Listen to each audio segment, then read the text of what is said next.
At California Lutheran College, the training camp of the Dallas Cowboys, Tom Landry faced a critical year. He no longer had the luxury of manning each position with veterans, so the question was how to blend the old and new Cowboys into a championship team. They're Chargers now. They don't mess around. They come, make them block you. Right over the top of them, head on. Take off right through that gap. Let's go. Go hard, go hard, go hard. Okay, that's the way to find daylight. That's the way to find daylight. Okay, that's the way to go. That's the way to go. 323! 323! Red dog fast, okay? Hot! Hot! That way, okay, that's the boy. That's the way to go, okay? That's the way to go. That's Tatum. You better be ready, I tell you, when you go through there. If you get through there, you better holler, Tatum! Because he's gonna come. When training camp ended and the new season dawned, many observers had relegated the Cowboys to third place in the NFC's Eastern Division. Even in the minds of the players themselves, the delicate balance of youth and age, budding talent and seasoned veterans was still unresolved. 1973 would be a year of something old, something new for the Dallas Cowboys.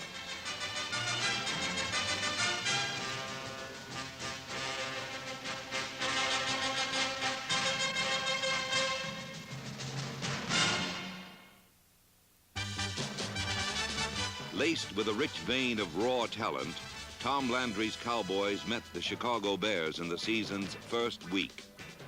Mistakes told the tale of the game, and Dallas reaped a harvest of Chicago turnovers.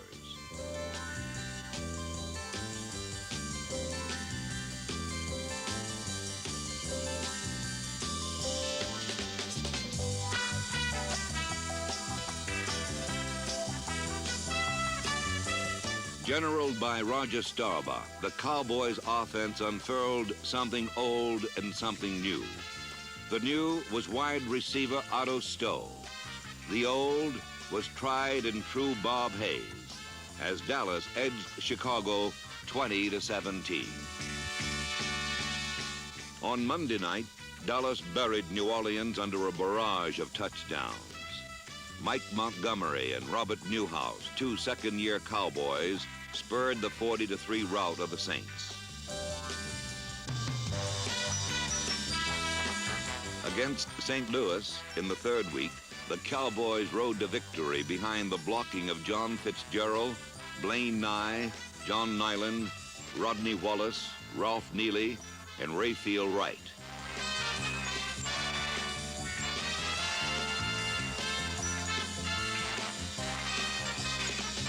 The new man on this young but veteran offensive line was rookie tight end Billy Joe Dupree, who caught 3 touchdown passes against the Cardinals.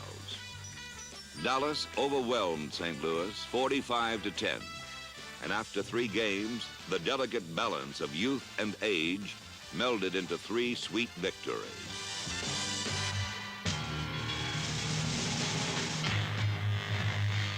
On Monday night, the first-place Cowboys went head-to-head with their bitter rivals, the Washington Redskins. It was toe-to-toe in the trenches as Doomsday howled in on blitzes and bulldozed Sonny Jurgensen. The front line of Bill Gregory, Pat Toomey, Larry Cole, Jethro Pugh, and Bob Lilly caved in Sonny's pocket, while Cornell Green, Mel Renfro, Charlie Waters, and Cliff Harris swarmed in from the secondary. Linebackers D.D. Lewis, Dave Edwards, Leroy Jordan, and rookie Rodrigo Barnes pinched in the middle. The Doomsday defense, every man a hitter. It was a brutal, bruising, scoreless game until some Starbuck passes and roughhouse runs bit deep into the Burgundy. On 2 well-aimed passes to sure-handed Otto Stowe, Dallas gained a hard-earned 7-0 lead.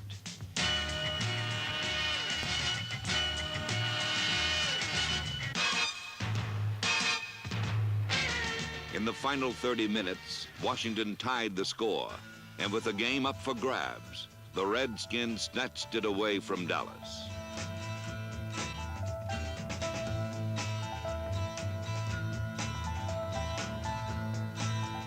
the defeat was a bitter one. Losing after almost certain victory had a sour after effect, as in week number 5, Dallas came up flat against the undefeated Rams. After a lightning start, the Rams stemmed a Cowboy comeback and sent Dallas reeling to its second straight loss, 37-31. With a 3-2 record, the dreams of a title were foundering. But in the 6th week, Tom Landry's resourceful team got well against the New York Giants. A blocked punt by rookie Billy Joe Dupree was recovered by D.D. Lewis for a touchdown and keynoted victory. All year long, Dupree had been a devastating force on special teams. But in the complex scheme of the Cowboy offense, his special talents made him a big play receiver.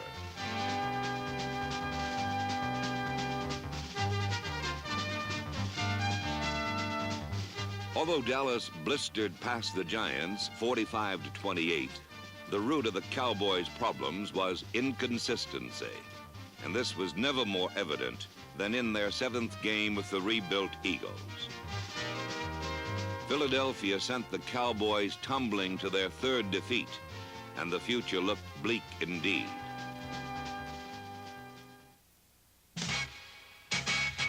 At mid-season, Dallas owned a lackluster 4-3 record. But one element of this young team that glistened was the offense, superbly directed by Roger Staubach. Staubach's knack for turning certain disaster into big gains was a big reason why the Cowboys averaged an incredible 30 points over the first 7 games. Staubach possesses quick feet, a stutter-stepping stride, and sure vision in the open field.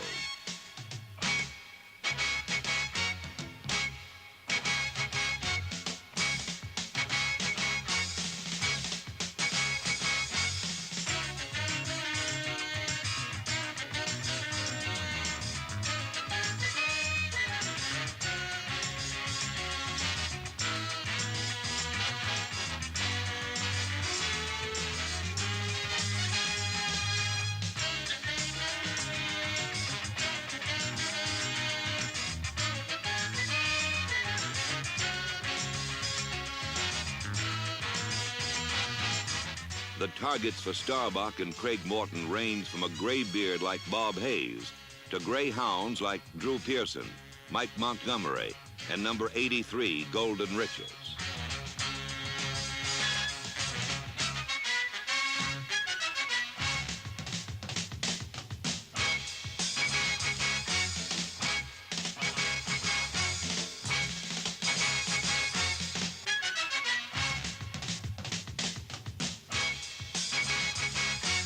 At tight end, there was second-year man Gene Fugit and Rookie of the Year candidate Billy Joe Dupree.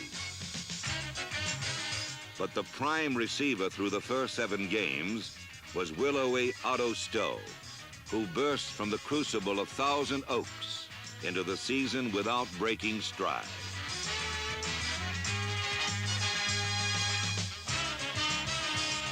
When a broken ankle canceled Stowe's brilliant season, the Cowboys took off on the run. For most of 1973, Gutty Walt Garrison played hurt, but neither pain nor injury could stay the die-hard Cowboy. He's a player's player, a throwback to an age where there was no substitute for toughness.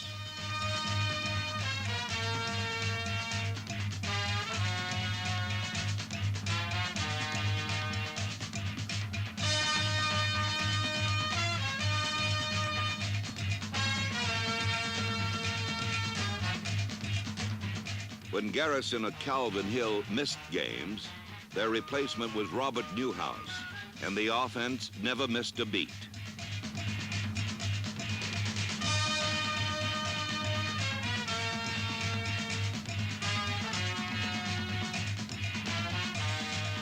Newhouse is a 5'9", 200-pound dynamo who bounces, slides, squirms, and squiggles like a fish dangling at the end of a reel.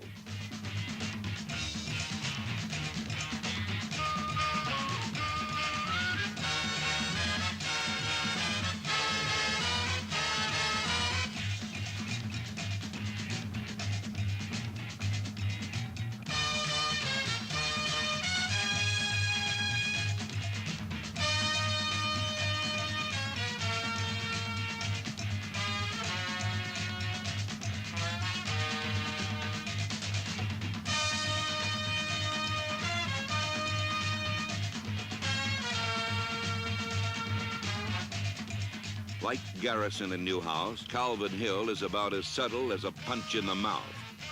For the second straight year, he gained more than 1,000 yards the hard way, by dishing out and receiving hits yard by yard.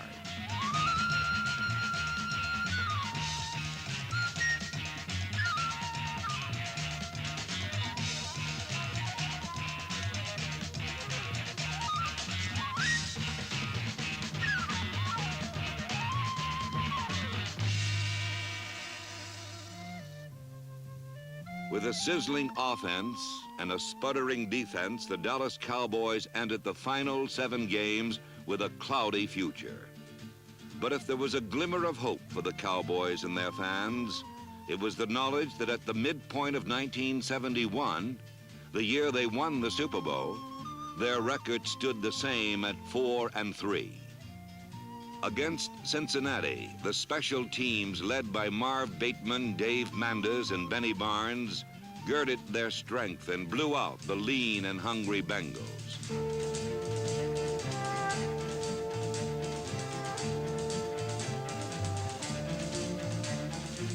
The Cowboys flew past the stunned Bengals as Roger Staubach studied the defense with a jeweler's eye, then surgically dissected it.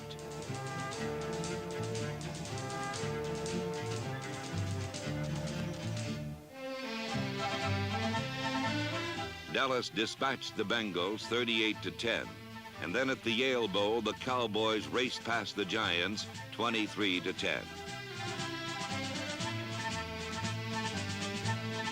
Back home at Texas Stadium, they gained revenge, and their third straight victory as they beat Philadelphia 31-10.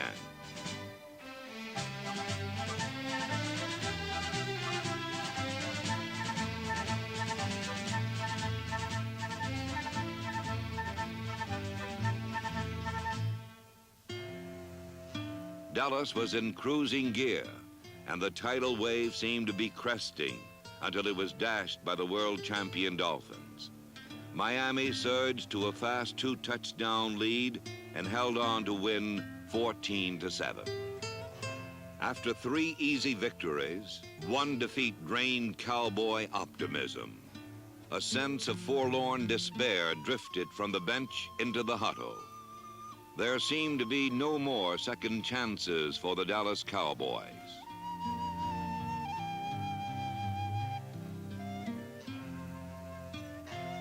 With 3 tough games remaining against Denver, Washington, and St. Louis, the young Cowboys gathered strength, and the old ones summoned up the resolve to win.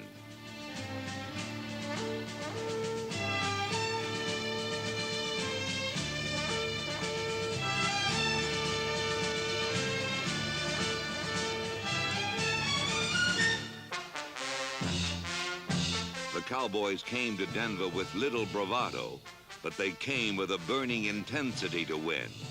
And all these forces were brought to bear against the Broncos as doomsday stifled Denver both short and deep.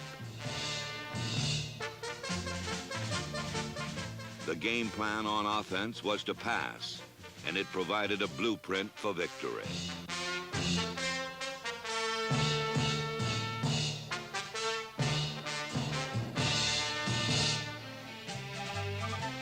Where once there was little spirit, there was now an abundance.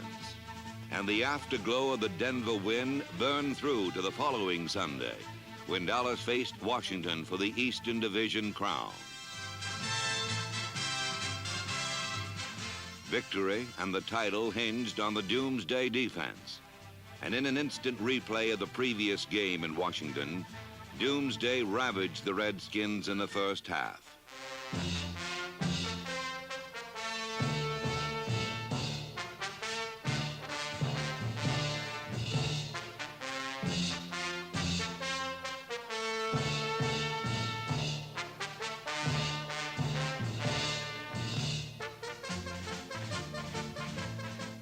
At halftime, a Tony Fritsch field goal gave Dallas a tenuous 3-0 lead. So Tom Landry decided to unveil the strategic play that ensured the Denver victory the previous week. The play was a misdirection rollout that isolated either a Dallas setback or tight end.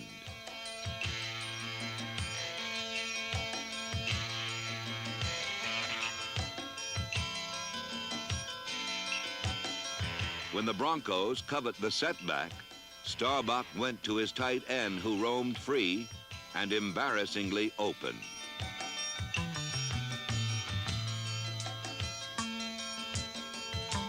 Against Denver, the strategy was foolproof, but the question remained whether it would fool the experienced Redskins.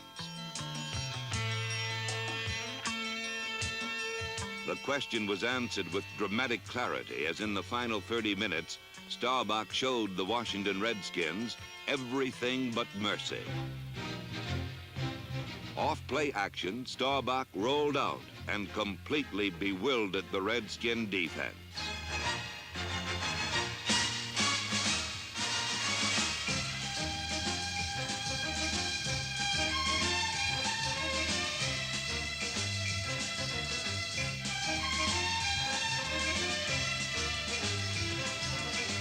Starbuck cashed in on a rollout for a touchdown as Dallas won a convincing 27-7 victory and led the NFC East for the first time in 8 weeks. On the season's final Sunday in St. Louis, Dallas claimed the title outright. It was a day for the young as rookie Drew Pearson, number 88, put on a one-man show.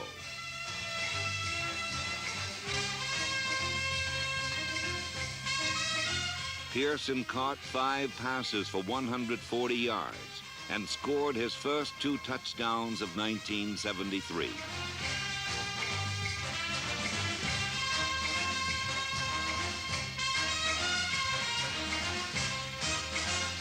Dallas had clawed its way back to the top and entered the playoffs for a record-breaking 8th straight year.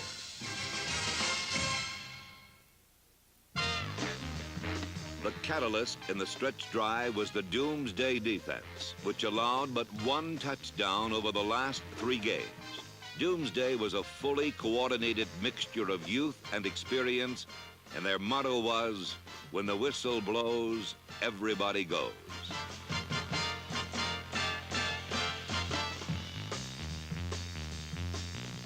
It was a swarming, mauling defense, and where one tackler appeared, many were sure to follow.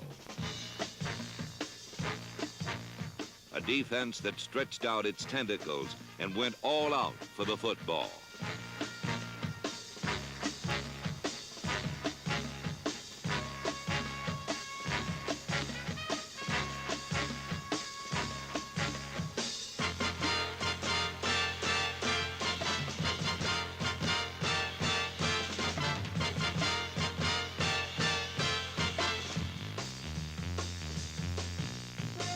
In 1973, Dallas was a physical football team.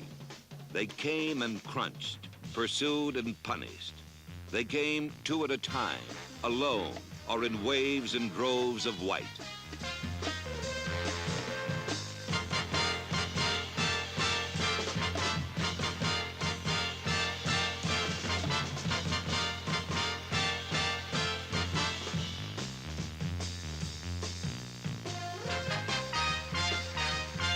There was something old and something new on defense. The new was Harvey Martin, number 79, a fast-pursuing, head-hunting defensive end from East Texas State.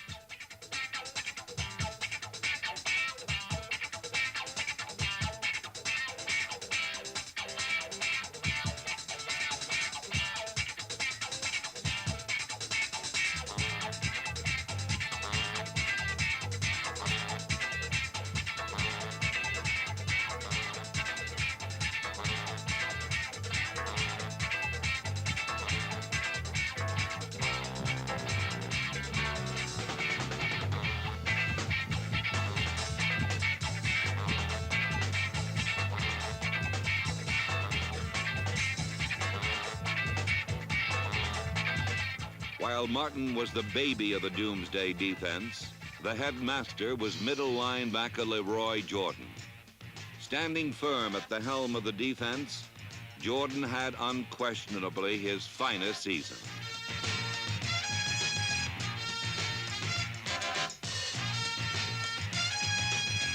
Jordan was always a sure and resolute tackler, but this year he buffed up his skills on pass defense and became the all-pro middle linebacker.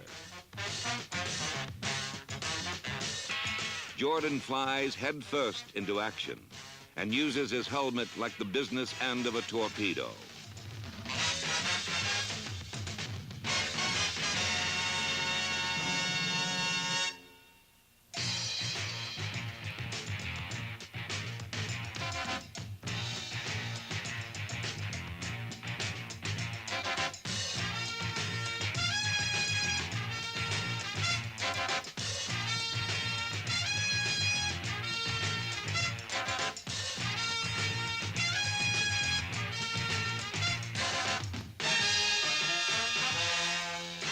With something new in Harvey Martin and something old in Leroy Jordan, the Dallas Cowboys entered the playoffs.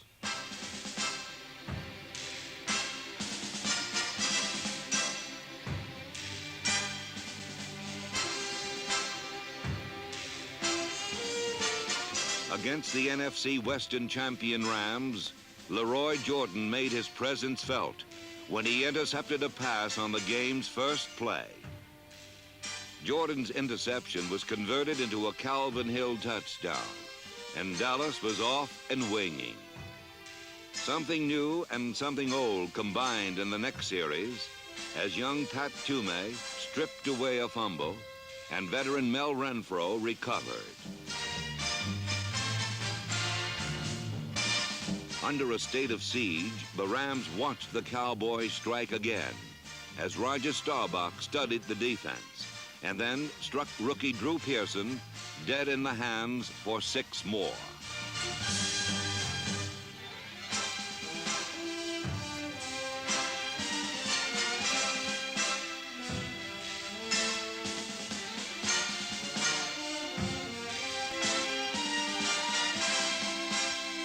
A 17-0 lead and a reservoir of overconfidence finally burst when Los Angeles chipped away at the margin and in the 4th quarter trailed Dallas by only a point, 17-16. With it 3rd and 14 from his 17-yard line and the game in the balance, Roger Staubach threw up a pass and a prayer. Both were answered by Drew Pearson.